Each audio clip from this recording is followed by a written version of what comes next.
This class ends at what, 4:45? Is that right? So let me go ahead and start by doing kind of an easy review of some stuff that you've seen, probably have seen before. Maybe in a micro principles class, maybe even in your high school econ class. And then we, next week, we will start talking about some newer material. Okay, so I think it goes without saying that economics is, I would say, a critical subject for college students, because it's obviously something that you guys are going to confront in your everyday lives, right? In your private life, and also eventually in your professional life, okay? Let me just ask you kind of a couple of questions to help illustrate this point. How many of you guys and gals have ever wondered or worried about what the job market is going to look like when you graduate? Given current circumstances, that probably has crept into your mind recently, right? With unemployment rates as high as 10 or 11%, you want the job market to look strong when you guys graduate so that you have a higher probability of getting a good job with high wages. How many of you all have ever wondered why college tuition seems to go up every year, but it never goes down, right? Always goes up, never goes down. Why did the US economy grow so rapidly in the middle and early part of the last decade, but has grown more slowly in the most recent decade? Why does economic growth seem to be fast and slow and then fast again? Why, despite our country's enormous resources, can we not eradicate social problems like crime or environmental problems like pollution? Okay. Now, you guys may not recognize this, but it turns out that all of these questions that I'm describing concern important real-world economic issues or ideas. I think, I don't know how to use this clicker. There we go. One of the goals of any decent introductory course in college, kind of a survey course in any subject, in my opinion, is to examine how a bunch of kind of seemingly disparate or diverse topics actually can be linked to form one kind of cohesive story about how the world works. In my opinion, I think economics should be no different, right? We've got all these different ideas and topics, but how are they linked to form kind of a common theme or a common story? Well, it turns out that all economic problems, including the 4 or 5 that I just mentioned a minute ago, share a common principle, okay? And that principle is the scarcity of society's resources, all right? So now that we are going into the slides here, anytime you guys see one of these words that I put in boldface red letters, that's going to be kind of one of these key terms that I don't want to say you need to memorize, but you should be pretty familiar with, okay? Scarcity is defined as the limited nature of society's resources. What is economics, okay? Economics is really nothing more than the study of how society manages or allocates those scarce resources. Economics is not the stock market. It is not taxes and inflation. It's not unemployment. Economics is kind of a broader way of thinking. It's thinking of how society manages its scarce resources, right? We as a society have an infinite number of wants, but we have a finite number of means, right? Because resources are scarce. So how do we allocate or ration those resources across our infinite desires or wants? The way we do that is we use economics, okay? So let me give you guys some very simple examples of what I'm talking about. How people decide what to buy or how much to work, save, and spend, right? So this is how an individual decides how to spend his money, right? Or how to spend their time. Individuals are not the only ones that have to decide how to allocate resources. Businesses do as well, right? Firms have to decide how much goods and services to produce, how many employees to hire, how do they manage those scarce resources. Even countries face the same challenges, right? A nation or a government has to decide how to allocate its scarce resources between things like national defense or consumer goods, or other initiatives like protecting the environment, or perhaps other things like healthcare or space exploration, right? The US government would like to do everything, right? But contrary to popular belief, the US government doesn't have infinite resources, right? It has to make choices about how it allocates those resources. The study of economics has many, many diverse fields. Just by a quick show of hands, how many of you guys and gals think you might go on to major in economics later in college? So, okay, maybe 10 or 15 of you. You will go on to take a lot of different courses in econ, right? Not just micro and macro, but things like labor economics or health economics, industrial organization, maybe even sports economics or environmental economics, okay? Each of those classes talks about a diverse set of different ideas, okay? But it turns out that all of them are linked together by a set of kind of core themes or kind of central tenets, okay? I call these the big ideas in economics. Mankiw and I agree that there are 10 of them, okay? You guys have probably seen these before, all right? I'm not going to review all 10 today. I'm hopefully going to get through 3 or 4 of them. I'm going to ask you guys to go reacclimate yourself to the other 6 or so outside of class, all right? That's what this first day of class is going to be all about. It's just reintroducing you to some of these big ideas in the study of economics. The first 4 of them, and really the only 4 that I'm going to spend time in class talking about, are big ideas that concern how individuals make decisions. The other ones that are touched on in these slides are how individuals interact with one another and then how the overall economy works, all right?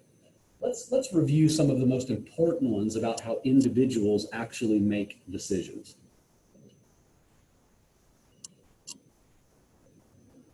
Okay, how many of you guys have heard of the old adage, there's no such thing as a free lunch? Show of hands, how many of you all have heard that? What does that mean when someone says there's no free lunch?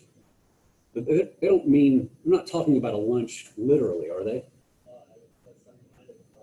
Yes, everything has some kind of cost. In other words, to get one thing, you have to give up something else, right? In other words, life involves trade-offs, okay? Every decision you make in life, whether you're actually thinking about it consciously or not, involves a trade-off, okay? If the trade-off didn't exist, you wouldn't actually have to make the decision, okay? Let me give you some easy examples, okay? If you guys decide to tailgate before a home football game, that's going to obviously leave less time for other activities like sleep or exercise or study, right? So we all face trade-offs in the use of our time. There's only 24 hours a day. A decision to do some activity is necessarily then a decision not to do some other activity. One of the most important trade-offs in the study of economics is the trade-off between work and leisure. If you want to consume more goods and services, you need to make more money, right? That means spending more time working, typically, right? But if you work longer hours to earn more spending money, what does that mean? You have less time for leisure. So you can consume more goods and services, but you enjoy less leisure. There's a trade-off involving work and leisure, right? It's great if you make more money, but what if you're working so many hours that you don't even have enough time to spend the extra money that you're making? Is the trade-off really worth it to you? That work-leisure trade-off is critical in the study of both micro and macroeconomics, it turns out. There are other trade-offs that exist at the corporate level and even at the government level, okay? Let me just give you one specific example to illustrate how important this idea is. you guys are probably aware of this, that there's typically long and really costly delays when a pharmaceutical company tries to bring a new drug to the market. What the data suggests is that for most major pharmaceutical companies, it takes something like 10 years and cost about $100 billion worth of research and development in order to bring a new drug to the market, okay? Now, what are the obvious benefits of having these kind of long and costly delays? Well, obviously the benefit is going to be safer drugs with fewer side effects, right? The longer a drug is researched, the more money that is spent on its development, the more testing it goes through, the safer and more effective that drug is going to be. But does society face a trade-off in this case? Is there a trade-off to these type of long and costly delays that you can think of? Yeah.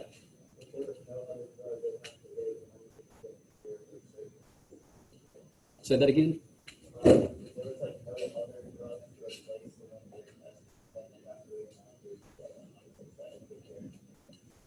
Yeah, so something like that. I mean, think about it. When there are these kinds of costly delays in the development of a drug, then some people could have actually benefited.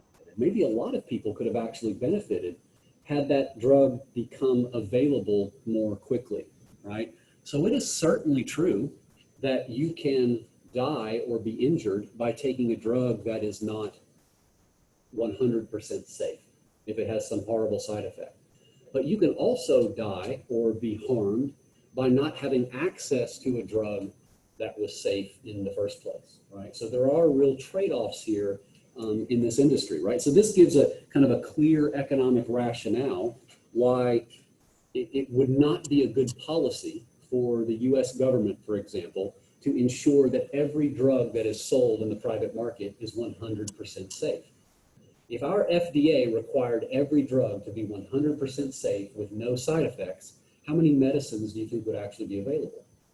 None, right? So there is a real economic rationale to actually not having drugs be too safe, right? There's a trade-off that society faces.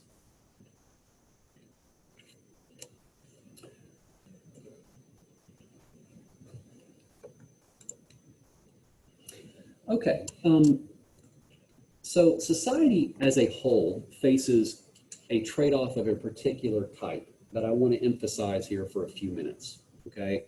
So the previous slide showed a couple of just easy examples of how society faces trade-offs, but there's one type of trade-off in particular that actually reemerges time and time again, particularly in the study of macroeconomics, all right? And that is this trade-off between what we refer to as efficiency versus equality or equity, all right? Now, what do I mean by that? Just to be clear, efficiency is the property of society getting the absolute most that it can from its scarce resources. That's when society is getting the most bang for its buck, right? All of these resources are being used to their fullest, most efficient extent possible. What is equality? That's this idea of prosperity, of economic prosperity being distributed more equally or uniformly among all members of society. So what is the nature then of this trade-off between efficiency and equality? Well, you guys can think about this. To achieve greater equality of outcomes, what must societies do in a lot of cases? They must redistribute resources away from those that have a lot to other members of society that don't have much, right? So take resources away from the haves and give them to the have-nots. That is going to promote greater equality in the economy. But how does that create a trade-off that reduces efficiency? When we redistribute resources away from the haves to the have-nots, unfortunately what happens is those individuals in our economy that are the most productive, that can produce the most goods and services per unit of their time, face a lower incentive or a weakened incentive to produce even more goods and services, right? And so Perhaps they don't provide as much effort in the workforce any longer, and they produce fewer outputs. What happens then is that the overall size of the economic pie shrinks, so to speak, but you're making each slice of that economic pie a little bit more equal, okay? Or alternatively, if you want to promote efficiency, you can grow the size of the economic pie, but a lot of times the cost of that is going to be in terms of having slightly less equal slices for each individual member, okay? That's what we mean by this trade-off between efficiency and equality. So that's all theory. That's kind of in the abstract.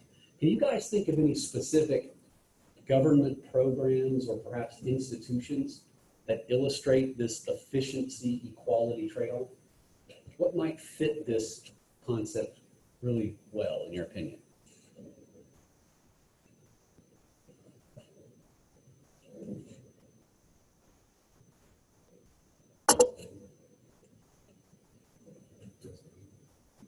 I hear somebody whispering. Ah, sorry. Explain. Gasoline. Why? Yeah. Well, so how would some policy related to gasoline, like a tax or a tariff or something?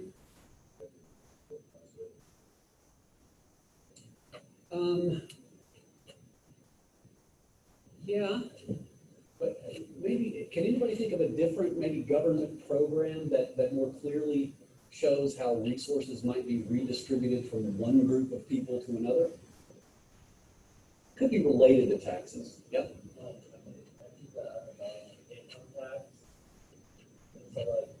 How does income tax work in our country? You guys familiar with progressive income taxation? You guys know what that is? Right. So we live in a country where we have progressive income taxes. The more you make, the higher the marginal tax rate you face on your income. Okay? You guys are probably aware of that. You might not have faced the brutality of it yet because you haven't entered the workforce on a full-time basis yet. But yeah, the more you make in this country, the higher your income tax bracket is. Right? So for instance, the first $20,000 of income you earn might be taxed at a 10% rate. But the next $20,000 of income you earn might be taxed at a 20% rate. So the tax rate is getting progressively higher for every additional dollar you make. Let's say the next $30,000 or $40,000 you make above that might be taxed at 30%, right? A flat tax is one that taxes at the same rate for all of your income. A progressive tax is one where the tax rate gets higher as your income goes up, okay? Now, how does a progressive tax illustrate this efficiency equality trade-off? What's the theory behind progressive income taxes? We want the rich to pay their, quote, fair share, right? They make more money so they can afford more taxes. Those resources then get redistributed to members of society that don't make as much money, right? They fund things like our entitlement programs. They fund things like Medicaid or Medicare or Social Security, etc. All of that illustrates this idea between efficiency and equality. So progressive income taxes help promote equality, but at the cost of a little bit of efficiency. Let me give you an extreme example. So what's your name? Sam. Say it. Sam. Sam. Let's say Sam is currently a management consultant making $150,000 a year. Really successful, okay? Your boss wants to promote you to, we'll say, regional vice president. Just making this up, okay? And along with that promotion, you're going to get a raise to $200,000. You're going to get a $50,000 raise. And maybe you'll have to work a few more hours a week. Unfortunately, let's say we live in a country where every dollar you make over $150,000 a year gets taxed at 100%. Okay? So Sam, what do you think you're going to do when that job is offered to you? Not accept it, right? Because every dollar he's going to make is going to get taken by Uncle Sam. Or, alternatively, maybe he takes the job, but now he spends more of his time and resources trying to figure out how to evade those taxes, right? That's typically what people do. The more money you make, this is a rule of thumb, folks, the more money you make, the more resources you're going to spend trying to evade taxes. Everyone does it, okay? That shows how efficiency and equality are traded off, right? So you lose efficiency by not accepting the higher paid job or by trying to evade those taxes, right? But equality is promoted through the progressive tax system. I should say one thing here. I will never advocate which side of the trade-off you should come down on. Simply recognizing that this trade-off exists doesn't tell us what decision will be made. A society that prefers efficiency, maybe over equality, might have more progressive taxes and more generous entitlement programs. Countries that perhaps favor equality, though, might have lower taxes. Okay, all that's a value judgment. People have different preferences and values. My job isn't to tell you or persuade you to fall down one side of the trade-off. What my job is to do is to force you to recognize that the trade-off exists and a decision has to be made. All right, that's all I want you to do. So here's, for instance, the first article, right, in the Wall Street Journal that talks about moving beyond income taxes to targeting wealth. This is one of the ideas that has come back into the forefront during the presidential nominating season. It's not just taxing income, but taxing wealth. Again, that's going to involve an efficiency equity trade-off. As you might imagine, the most wealthy among us, if we had a wealth tax, will try to figure out clever ways of avoiding those taxes. And that's not going to be costless. Okay.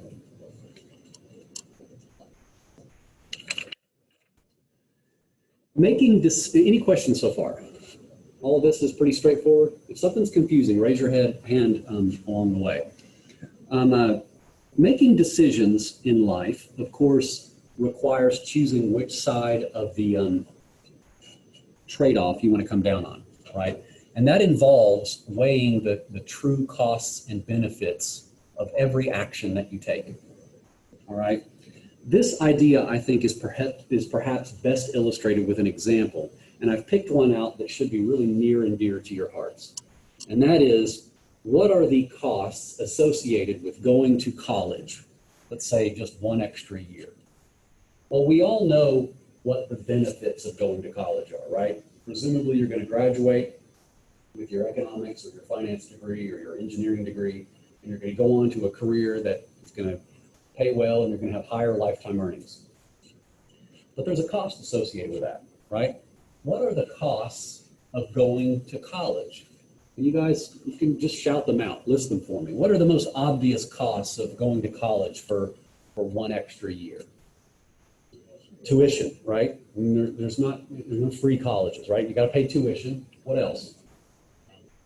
Housing or room and board, right? That's a cost. Sorry?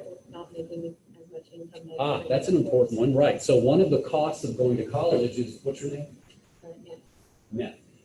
Is essentially foregone wages, right? The wages that you are basically giving up by not having a full-time job and instead going to college full-time, right? So we've got lost wages, we've got tuition, we've got room and board. What are some other expenses associated with college? Say again? A year of your time. Well, okay, so a year of your time, I mean, you can measure that in terms of lost wages, certainly. I mean, you guys got to eat. God knows I ate in college too much. So you got food, transportation, you got to pay for parking, automobile, right? Most of you guys have a computer, I'm sure. These are costs associated with going to college. Of all of these that we've listed or mentioned, not all of them would actually be a true cost of going to college, according to a trained economist. Which of those that we shouted out there would an economist not actually associate as a true cost of going to college? Food. Why? You gotta eat anyway, right? Even if you don't go to college, you still gotta eat. Room and board. You don't go to college unless you're living with mom and dad, you still gotta rent a place or buy a house, right? Your probably still going to have a car, so you'll have transportation expenses, right? You won't have to pay tuition or books, right? No one would buy the Man-Q textbook unless they were forced to in this class, right? What among those costs do you think is the largest single cost for the typical college student? Foregone wages, right? Not actually tuition. If you didn't go to college, but Neff instead worked full-time for 4 years, you might be able to earn, I don't know, $120,000, $130,000. That might be more than the tuition you pay for at a typical college, all right? So the largest cost of going to college is typically these foregone wages.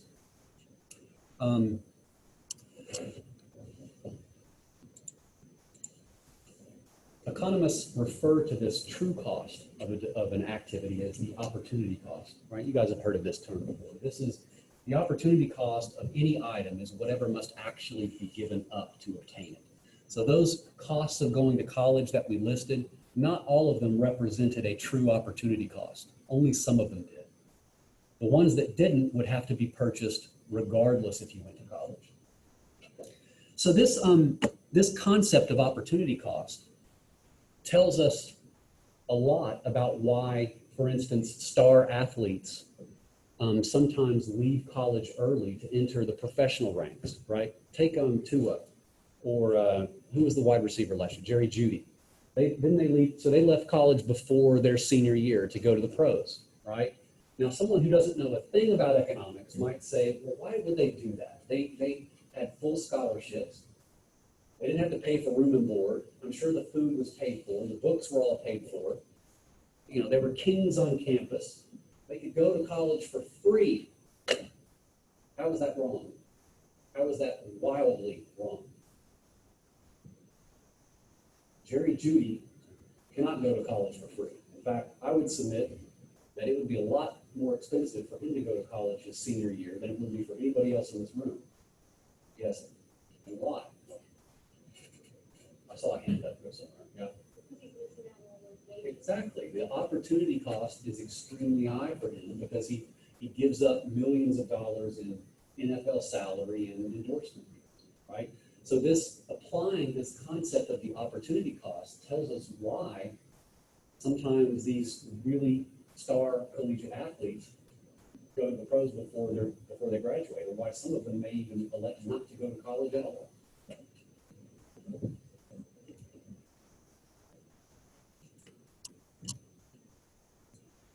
Let me just stay on this opportunity cost topic for a little bit longer because it is extremely important that I want to make sure you guys understand and can apply in the real world, okay? It turns out that people oftentimes respond to changes in opportunity costs, even when the actual dollar costs have not changed, okay? Let me give you a specific example of what I'm talking about. I want you guys to use this opportunity cost idea to answer this question. What do you think happens to college enrollment during recession? Well, let's be clear about one thing first. What is a recession? I'm sure you guys have all heard of that term before. We'll talk more about this later in the semester, but a recession is a period of generally declining economic activity, right? Where things like GDP go down, employment falls, unemployment rates rise, stuff like that. So declining overall economic activity. What does your economic sense tells you happens to college enrollment, perhaps during a recession? And maybe we should exclude the current recession we're going through because it might be an exception. What do you guess is the correlation there? Back row. Can you speak up for me? Would it increase? So you think enrollment would increase? Why?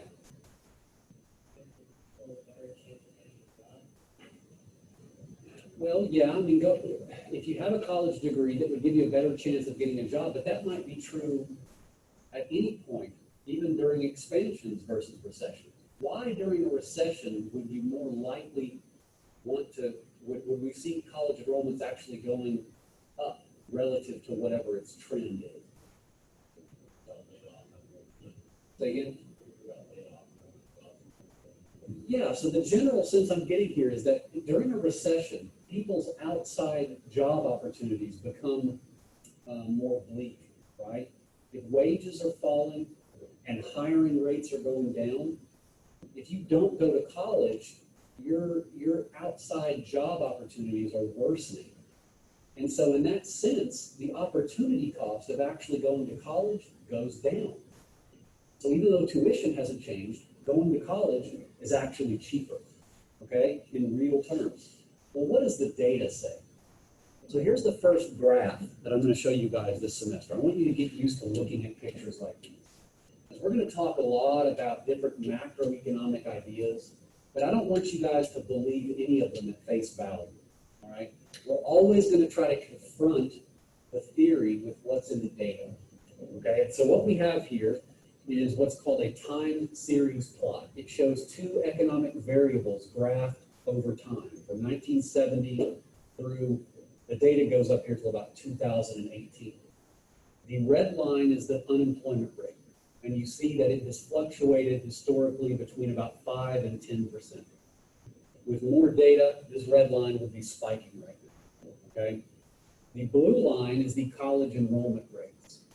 Now, just to be clear, college enrollment has gone up over time. What this blue line is how much college enrollment is kind of deviating from that upward trend over time, okay? So enrollment rates go up, that means college enrollment is actually rising faster than its trend. And when it goes negative, it's rising less than its trend. What do you guys see here? Squint real hard at that graph. Do you see any correlation or association between those two statistics? Particularly during recessions, that is, periods where the unemployment rate tends to go up. So let's say, 1975. 1983, 1992, 2001, and of course the Great Recession of 2008, 2009. Unemployment rates go up during all of those episodes. Well, what do we see happening to college enrollment rates? They also tend to rise roughly at the same time. The correlation is not perfect. It's not one-to-one, but we see a general positive association between them. So typically what we see in the data is that people start to go to college at higher rates when the economy is not doing as well because their outside job prospects are worsening. Now, I don't know what the data is going to show about the most recent one, and why is that? Because college might be one of the places where you're more vulnerable to these illnesses. And so we might actually see college enrollment rates going down during this recession. I don't know. But up until this point, we see a general positive correlation between the two. And that can be explained by this opportunity cost principle. Okay, moving on. Big idea number 3 I want to talk just briefly about is this idea that rational people think at the margin. First off, what do we mean by a rational decision maker? This is someone who purposefully does the best that he or she can to achieve their desired objectives, okay? I might think that your objectives are absolutely nuts, but as long as you're behaving or acting in a way that tries to maximize or obtain those objectives, then you're behaving rationally, okay? Making decisions in life means evaluating the costs and benefits of these various actions. And we do that, rational individuals do that by evaluating marginal changes. This is a really important concept in economics, okay? When we talk about rational individuals making smart decisions about their behavior, what they're doing here is they're evaluating the costs and benefits of not large changes in their behavior, but rather small incremental adjustments to a whole plan of action, right? So, for example, a rational person would decide whether or not to eat one more Krispy Kreme donut, right? Not whether to eat 0 donuts or 2 dozen, right? A rational college student would decide whether or not to study one more hour for her econ exam, not whether to study not at all or stay up for 48 hours in a row.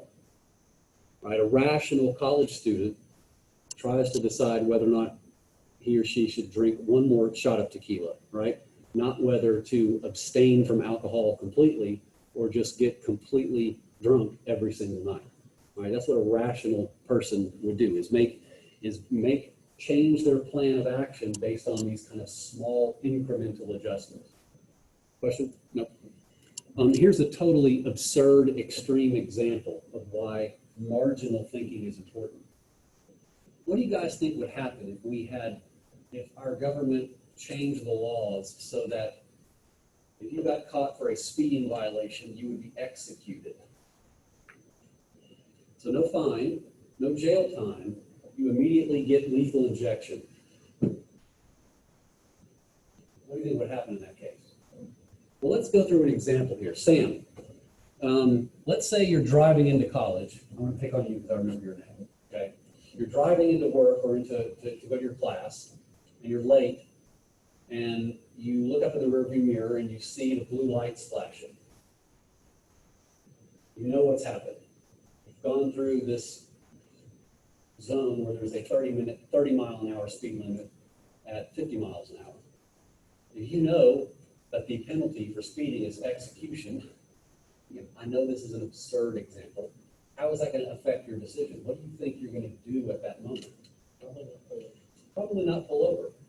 Maybe you're going to speed off and start a police chase, and you'll cause another traffic accident. You'll run over a little old lady trying to cross the street and cause a traffic fatality.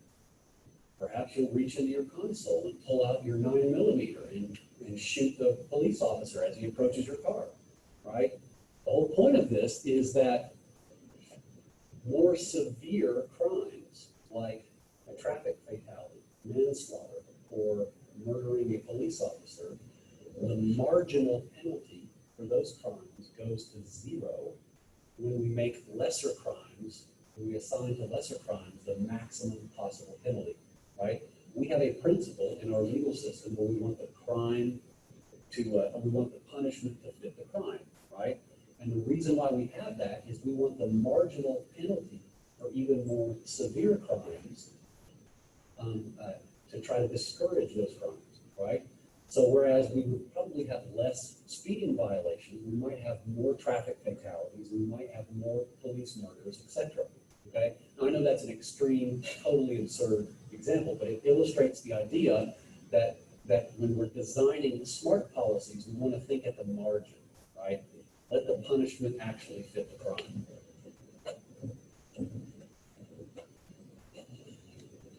Okay, this is the last slide I'm going to get to today. So let me just go over it really quickly here. So the last big idea I want to talk about, and even though I'm running out of time, this one actually might be the most important or the most underappreciated by the general public.